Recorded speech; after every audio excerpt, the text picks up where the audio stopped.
Hello friends, तर आपण previous लेक्चरमध्ये पाहिलं होतं की रिॲक्शन कशी बॅलन्स करायची. तुम्हाला समजलंच असेल की रिॲक्शन कशी बॅलन्स करायची. पण आणि लास्ट लेक्चरमध्ये मी तुम्हाला एक प्रॉब्लेम सॉल्व करायला दिला होता, ज्याच्यात होता N2 gas plus H2 gas.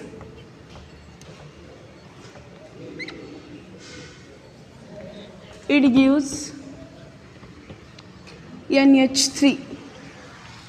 तर ही रिॲक्शन मी तुम्हाला घरी बॅलन्स करून बघा असं म्हणलं होतं. तर आता मी तुम्हाला सांगते, आली असेल तर ठीक आहे, ज्यांना नाही जमली त्यांनी बघा आपल्याकडे पहिला रूल आपला काय होता की तो फॉर्म्युल्यामध्ये लिहून घ्यायची. तर ही रिॲक्शन ऑलरेडी फॉर्म्युल्यामध्ये आहे.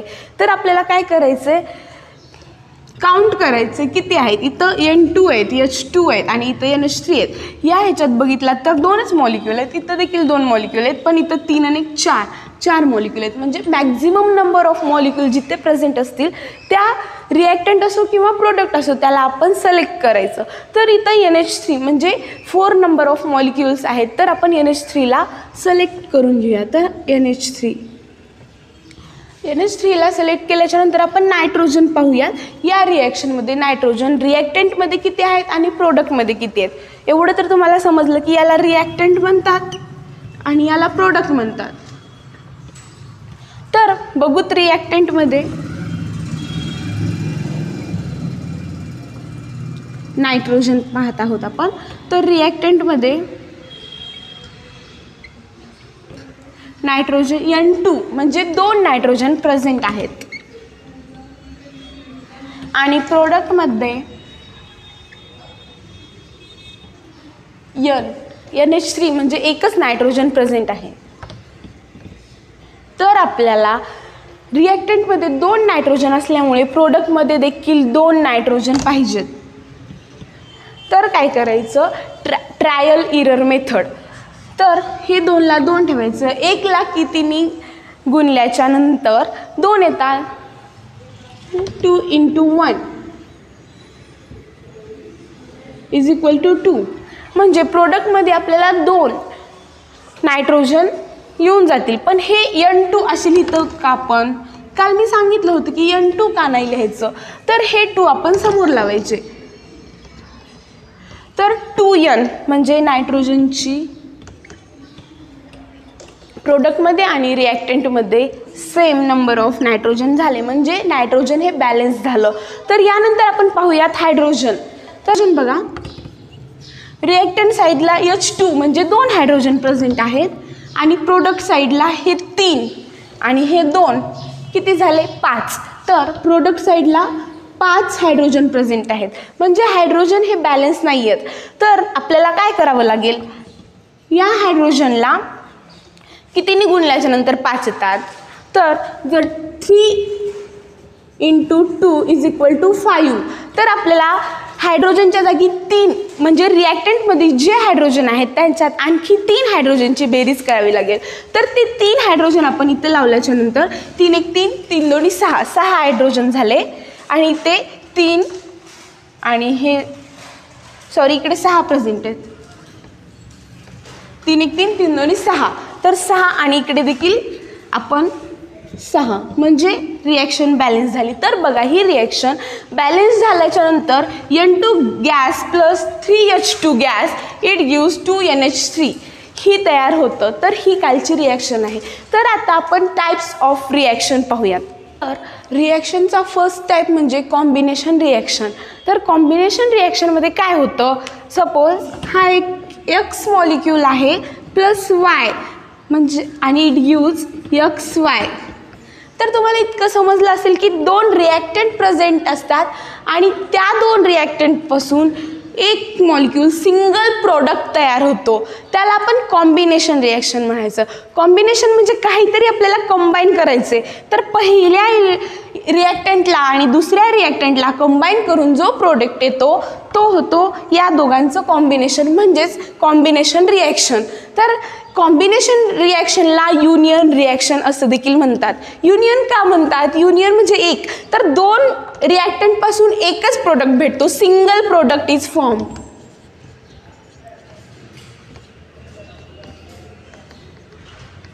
सिंगल प्रोडक्ट फॉर्म होतो, त्यामुळे आपण त्याला कॉम्बिनेशन रिॲक्शन असं म्हणतो. तर त्याची डेफिनेशन बघा, any reaction in which 2 or more substances combine to form a single product. मी तुम्हाला आत्ताच सांगितलं, जर रिॲक्टंट 2पेक्षा जास्त देखील असतील तरी चालतंय, पण प्रोडक्ट मात्र एकच तयार होतो, त्याला आपण म्हणतो कॉम्बिनेशन रिॲक्शन. तर एक्झाम्पल बघूया. NH3 म्हणजे ammonia plus HCl hydrogen chloride, it gives NH4Cl ammonium chloride. तर बघा, 2 रिॲक्टंट इथे प्रेझेंट आहेत. पहिला म्हणजे अमोनिया आणि दुसरा म्हणजे हायड्रोजन क्लोराईड. या दोघांचं कॉम्बिनेशन झालं आणि आपल्याला अमोनियम क्लोराईड हा एक सिंगल प्रोडक्ट भेटला. जर रिॲक्शन बॅलन्स करून बघा, इथे H3 आणि हा एक H म्हणजे 4H प्रेझेंट आहेत. तर बघा H4. त्याच्यानंतर नायट्रोजन, इथे बघा एक नायट्रोजन प्रेझेंट आहे, इथेही एक नायट्रोजन प्रेझेंट आहे. क्लोरीन देखील इथे एकच प्रेझेंट आहे, तर क्लोरीन एक प्रेझेंट आहे. म्हणजे रिॲक्शन देखील बॅलन्स आहे आणि या दोघांचं कॉम्बिनेशन होऊन एकच प्रोडक्ट आपल्याला भेटलेलं आहे, त्याला आपण म्हणणार आहोत कॉम्बिनेशन रिॲक्शन. या कॉम्बिनेशन रिॲक्शनमध्ये आणखी 2-3 टाईप्स आहेत, ते आपण पाहू. तर तुम्हाला समजलं कॉम्बिनेशन रिॲक्शन म्हणजे काय. तर कॉम्बिनेशन रिॲक्शनमध्ये आणखी टाईप्स पडतात. पहिला म्हणजे मेटल अँड नॉन मेटल. जेव्हा ही मेटल एलिमेंट्सची रिॲक्शन ही नॉन मेटल्स इलिमेंट्ससोबत होते, तेव्हा देखील सिंगल प्रोडक्ट तयार होतो कॉम्बिनेशन रिॲक्शनमध्ये. तर बघा, 2Na plus Cl2 it gives 2NaCl.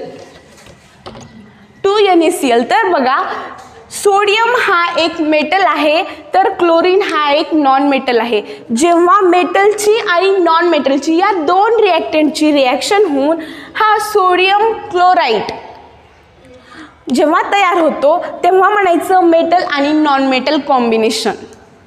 तर बघा, metal and non metal combination reaction म्हणजे एक रिॲक्टंट हा मेटल असला पाहिजे, तर दुसरा रिॲक्टंट हा नॉन मेटल असला पाहिजे आणि त्या दोघांची रिॲक्शन होऊन जो आपल्याला एक सिंगल प्रोडक्ट तयार होतो, त्या रिॲक्शनला आपण metal non metal combination reaction असं म्हणतो. हे सिंपल होतं, तुम्हाला समजलंच असेल. त्याच्यानंतर आपण बघणार आहोत metal oxide and non metal oxide. तर आता बघा, मेटल आणि नॉन मेटल या दोन्ही इलिमेंटला आपल्याला ऑक्साईडनी जॉईंट करायचे. तर बघा, K2O पोटॅशियम हा एक मेटल आहे आणि त्याच्यात आपण ऑक्साईड तयार करून पोटॅशियम ऑक्साईड तयार केलं आणि हा एक रिॲक्टंट इथे यूज केला. त्याच्यानंतर इथं सल्फर हा एक नॉन मेटल आहे. नॉन मेटल असल्यामुळे त्याच्यात आपण ऑक्साईड O3ची रिॲक्शन केली आणि सल्फर ऑक्साईड हा एक रिॲक्टंट आणि हा एक म्हणजे हा मेटल ऑक्साईड आणि हा नॉन मेटल ऑक्साईड या दोघांची रिॲक्शन करून आपण पोटॅशियम सल्फेट हा सिंगल प्रोडक्ट फॉर्मेशन केला. हे होते कॉम्बिनेशन रिॲक्शनचे टाईप्स. आणि अजून एक टाईप्स तुम्ही पाहताल तर तुम्हाला भेटेल की नॉन मेटल नॉन मेटल.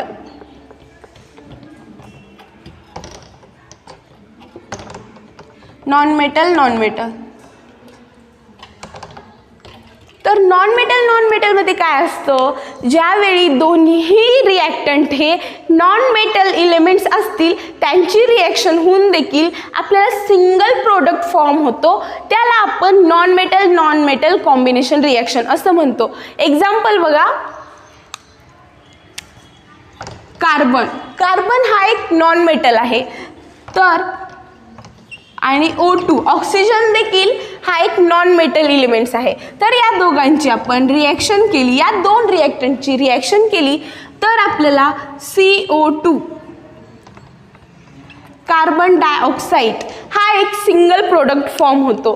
तर कॉम्बिनेशन रिॲक्शनमध्ये 3 सब क्लासेस पडतात. पहिला म्हणजे metal and non metal combination reaction, दुसरा म्हणजे मेटल ऑक्साईड आणि non metal oxide combination reaction आणि तिसरा म्हणजे नॉन मेटल कॉम्बिनेशन रिॲक्शन. हे खूप सोपं आहे आणि तुम्ही जर ह्याच्यात एक ऑब्झर्व केलं तर बघा, सगळ्या रिॲक्शनमध्ये 2 रिॲक्टंटपासून एकच प्रोडक्ट फॉर्म झाला. तर कॉम्बिनेशनचा मिनिंगच आहे की सिंगल प्रोडक्ट इज फॉर्म्ड. तर सिंगल प्रोडक्टचं फॉर्मेशन होतं, त्याला आपण कॉम्बिनेशन रिॲक्शन म्हणतो. हा होता टाईप्स ऑफ रिॲक्शनमधला फर्स्ट टाईप, ज्याचं नाव आहे कॉम्बिनेशन रिॲक्शन. तर आपण सेकंड टाईप्स लगेच पाहू. तर टाईप्स ऑफ रिॲक्शनमधला हा सेकंड टाईप्स आहे, ज्याचं नाव आहे डिकम्पोजिशन रिॲक्शन. डिकम्पोजिशन तुम्हाला नावातच समजलं असेल. डिकम्पोजिशन म्हणजे काहीतरी ब्रेक व्हायलं आहे, एखाद्या कंपाऊंडचं ब्रेक व्हायलं आहे, इतकं तुमच्या डिकम्पोजिशन या नावावरून लक्षात आलंच असेल. पण मी तुम्हाला एक एक्झाम्पल सांगते. डिकम्पोजिशन म्हणजे सपोज आपल्याकडे XY हा एक रिॲक्टंट आहे आणि या रिॲक्टंटचं डिकम्पोजिशन झालं म्हणजे ह्या दोन इलिमेंट्सची ब्रेकिंग झाली आणि आपल्याला प्रोडक्टमध्ये X + Y हे दोन प्रोडक्ट भेटले. तर इतकं तर तुम्हाला कळलं असेल की कॉम्बिनेशन रिॲक्शनचं हे जस्ट रिव्हर्सिबल आहे. तर कॉम्बिनेशन रिॲक्शनमध्ये काय होत होतं, दोन रिॲक्टंटपासून एकच सिंगल प्रोडक्ट तयार होत होता. पण डिकम्पोजिशन रिॲक्शनमध्ये सिंगल प्रोडक्टपासून डिकम्पोजिशन रिॲक्शनमध्ये सिंगल रिॲक्टंटपासून दोन प्रोडक्ट फॉर्म होतात. तर याची डेफिनेशन पहा.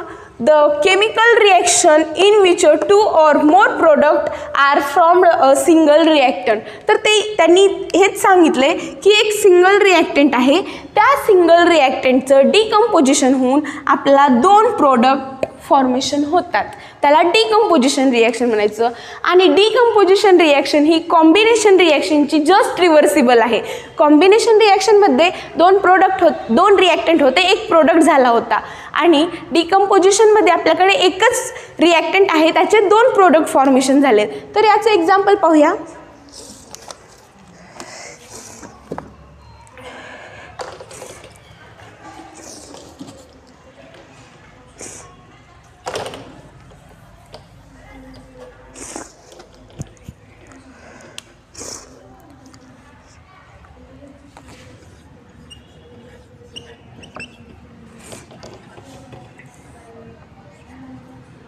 हा एक सिंगल प्रोडक्ट आहे आणि आपल्याला हा एक सिंगल प्रोडक्ट, हा एक रिॲक्टंट आहे. ॲरोच्या इकडच्या साईडला जो असतो तो रिॲक्टंट असतो आणि ह्या सिंगल रिॲक्टंटचे आपल्याला दोन प्रोडक्ट तयार करायचे. तर calcium oxide plus carbon dioxide gas हे या रिॲक्शनचं फॉर्मेशन होतं. तर बघा, डिकम्पोजिशन रिॲक्शनमध्ये सिंगल रिॲक्टंटपासून दोन प्रोडक्ट फॉर्मेशन होतात. तर या रिॲक्शनमध्ये तुम्हाला दिसत असेल की एका रिॲक्टंटपासून दोन प्रोडक्ट फॉर्म झालेत. तर याला म्हणायचं डिकम्पोजिशन रिॲक्शन. हा टाईप्स ऑफ रिॲक्शनमधला सेकंड टाईप्स होता. तर थर्ड टाईप्स आपण लगेच पाहू. तर बघा, डिस्प्लेसमेंट रिॲक्शन हा आपला टाईप्स ऑफ रिॲक्शनचा थर्ड टाईप आहे. तर डिस्प्लेसमेंट रिॲक्शन म्हणजे काय, the reaction in which the place of ion of a less reactive electron in a compound is taken by another more reactive element bye formation of its own ion. म्हणजे लेस reactive element हा लेस reactive इलिमेंटला replace करतो हा मोर reactive element आणि त्याची जागा तो घेतो. एक एक्झाम्पल सांगते. जर आपल्याकडे ए हा एक इलिमेंट आहे, त्याच्यानंतर बी आणि सी, मी सीला असं लिहिते. त्यानंतर यांची रिॲक्शन होऊन काय होतं, ए आणि सीचं फॉर्मेशन होतं. कारण की बी हा लेस रिॲक्टिव्ह इलिमेंट आहे आणि ए आणि सी या दोघांचं फॉर्मेशन होऊन AC+B असा प्रोडक्ट फॉर्म होतो. तर तुम्हाला इथे एक एक्झाम्पल दिलेला आहे, copper sulphate plus lead. PB हा सिम्बॉल लीडचा आहे. तर कॉपर सल्फेट हे ॲक्वियस फॉर्ममध्ये आहे आणि PB लीड हा सॉलिड फॉर्ममध्ये आहे. या दोघांची रिॲक्शन होऊन कशी झाली बघा.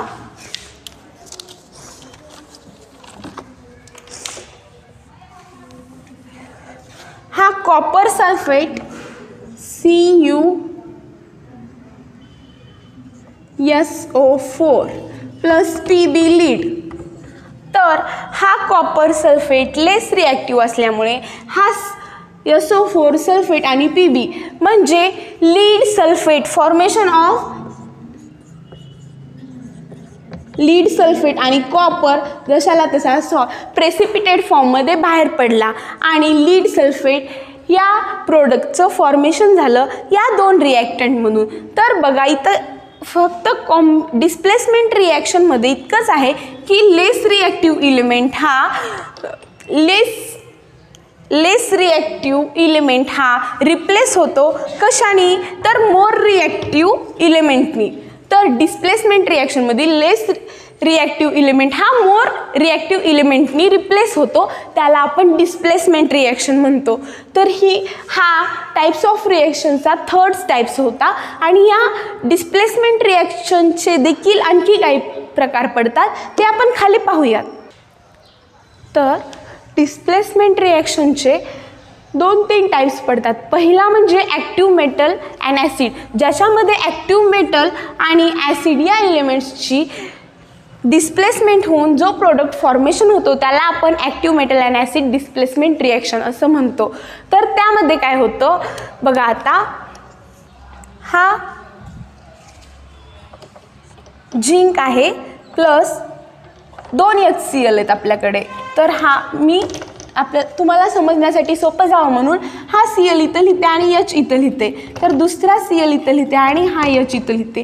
तर काय होतं, झिंक हा मेटल मोर ॲक्टिव्ह झिंक हा मेटल हायड्रोजनपेक्षा मोर ॲक्टिव्ह आहे. तर त्यामुळे हा झिंक आणि क्लोराईड या इलेमेंट्सचा प्रोडक्ट फॉर्मेशन होतो आणि आपल्याला भेटतं ZnCl2 plus H2 gas release होतो. तर ही रिॲक्शन फॉर्मेशन होते कशात, तर ॲक्टिव्ह मेटल हा या हायड्रोजन मेटलपेक्षा, झिंक हा एक ॲक्टिव्ह मेटल आहे आणि तो या ॲसिडमधल्या हायड्रोजनपेक्षा मोर रिॲक्टिव्ह आहे, त्यामुळे तो या हायड्रोजनची रिप्लेसमेंट करतो आणि त्याच्या जागी तो जाऊन बसतो. तर आपल्याला काय भेटतं, ZnCl2 हे प्रोडक्ट फॉर्मेशन होतं आणि H2 गॅस रिलीज होतो. हे होतं ॲक्टिव्ह मेटल आणि ॲसिडमध्ये. तर second type metal and salt. तर बघा, मेटल आणि सॉल्टमध्ये एक सॉल्ट प्रेझेंट असतो आणि एक मेटल. याच्यामध्ये काय होतं, हा कॉपर NO3Ag सिल्वर नायट्रेट,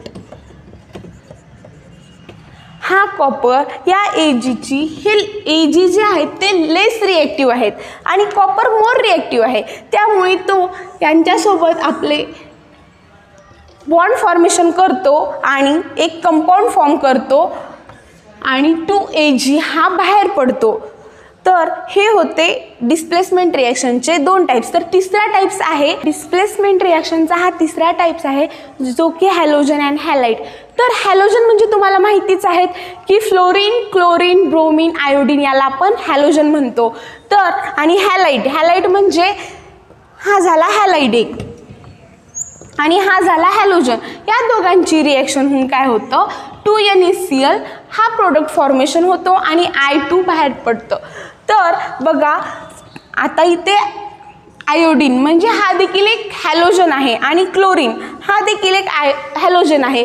मग काय गरज पडली की आयोडीनला क्लोरीनने रिप्लेस करण्याची गरज का पडली, तर तुम्ही पिरियडिक टेबलमध्ये बघत असताना टॉप टू बॉटम रिॲक्टिव्हिटी ही डिक्रीजेस होते. तर सगळ्यात पहिले पिरियडिक टेबलमध्ये आपल्याकडे आहे फ्लोरीन, त्यानंतर क्लोरीन, त्यानंतर ब्रोमीन आणि मग आयोडीन. तर आयोडीन सगळ्यात लास्टला आहे, त्यामुळे क्लोरीन त्याच्यापेक्षा वर आहे. तर त्यामुळे क्लोरीनची रिॲक्टिव्हिटी ही मोर झाली कशापेक्षा, आयोडीनपेक्षा. The reactivity of chlorine is more than the iodine.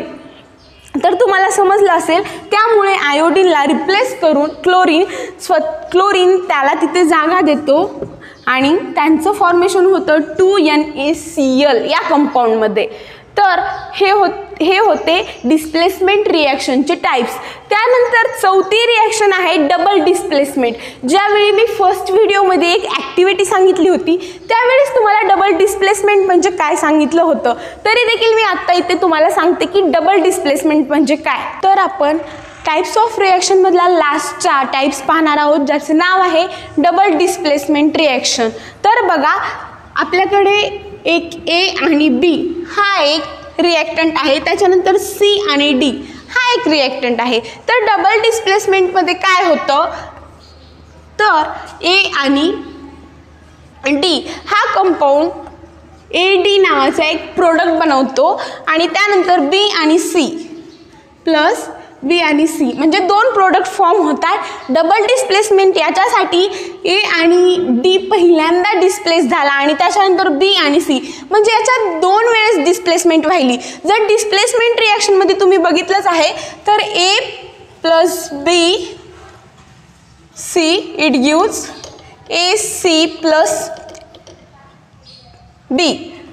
याला आपण म्हणलं होतं डिस्प्लेसमेंट रिॲक्शन आणि याला म्हणलं डबल डिस्प्लेसमेंट. तर बघा ह्याच्यात हा एकच मॉलिक्यूल डिस्प्लेस झाला आणि त्याचा एक प्रोडक्ट फॉर्मेशन झाला, पण याच्यात दोन वेळी डिस्प्लेसमेंट होत असल्यामुळे याला आपण डबल डिस्प्लेसमेंट म्हणतो. तर बघा ह्याच्यात काय दिलंय, the reaction in which the ions in the reactant are exchanged to form of precipitate. तर याच्यात जेव्हा रिॲक्शन पार्टिसिपेट करतात तर पहिल्यांदा आपल्याकडे एक एक्झाम्पल आहे, potassium chromate plus barium sulphate it gives potassium sulphate आणि बेरियम क्रोमेट. हे दोन प्रोडक्ट आपल्याला भेटले. तर पहिल्यांदाच काय झालं, हा पोटॅशियम या सल्फेट सोबत डिस्प्लेस झाला. तर आपल्याला कोणता प्रोडक्ट भेटला, तर पोटॅशियम सल्फेट नावाचा पहिला प्रोडक्ट आपल्याला भेटला. त्यानंतर हा बेरियम या क्रोमेट सोबत रिॲक्ट झाला आणि आपल्याला बेरियम क्रोमेट या सेकंड प्रोडक्ट फॉर्म झाला. तर डबल डिस्प्लेसमेंट रिॲक्शनमध्ये दोन वेळा डिस्प्लेसमेंट होऊन आपल्याला दोन प्रोडक्टचं फॉर्मेशन होतं, त्याला आपण म्हणतो डबल डिस्प्लेसमेंट रिॲक्शन. तर हे टाइप्स ऑफ रिॲक्शन्सचे 4 प्रकार होते, combination, decomposition, displacement and double displacement reaction. हे तुम्हाला समजलं असेल आणि याच्यानंतरचा जो पार्ट आहे तो आपण नेक्स्ट व्हिडिओत पाहू.